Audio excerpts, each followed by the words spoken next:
Hi, this is Ginny Tossinson again from Central Church. Today I am reading for our daily dose, Deuteronomy chapter 13, False Prophets and False Gods.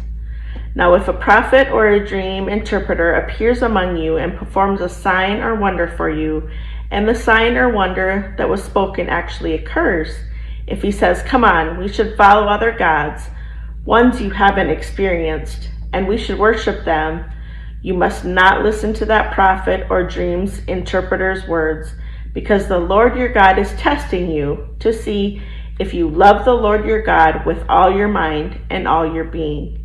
You must follow the Lord your God alone. Revere him. Follow his commandments. Obey his voice. Worship him. Cling to him, no other. That prophet or dream interpreter must be executed because he encouraged you to turn away from the Lord your God who brought you out of Egypt, who redeemed you from the house of slavery. They tried to lead you away from the path the God your Lord commanded you to take. Remove such evil from your community.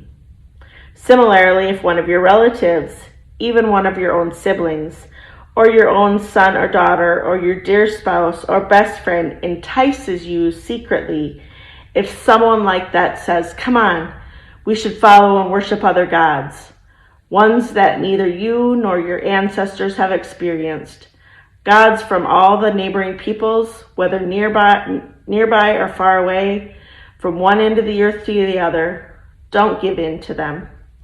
Don't obey them. Don't have any mercy on them. Don't have compassion on them, and don't protect them. Instead, you must execute them. Your own hand must be against them from the beginning of the execution. The hand of all the people will be involved at the end.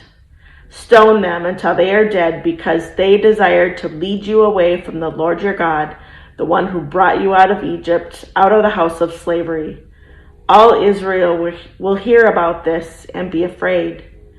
They won't do that sort of evil thing among you again. Or if you hear about one of your towns the Lord your God is giving you to inhabit, that certain wicked people have gone out from your community and they've led the citizens of their town astray by saying, "Come on, we should follow and worship other gods, ones you haven't experienced before." At that point, you must look into this situation very carefully to see if it's true. And if it's definitely true that this detestable thing was done in your community, you must completely strike down the inhabitants of that city with the sword. Place it and all that is in it under the ban. Place its animals to the sword. Gather all the plunder into the middle of the town square. Then burn the city and all of its plunder as an entirely burnt offering to the Lord your God. It must remain a heap of rubble forever. It must not be rebuilt. Don't hold on to any of the banned items. This will ensure that the Lord turns from his great anger and is compassionate to you, showing you mercy and multiplying you just like he swore to your ancestors. You must definitely obey the Lord your God's voice, keeping all his commandments that I am giving you right now, by doing what is right in the Lord your God's eyes. This is the end of chapter 13.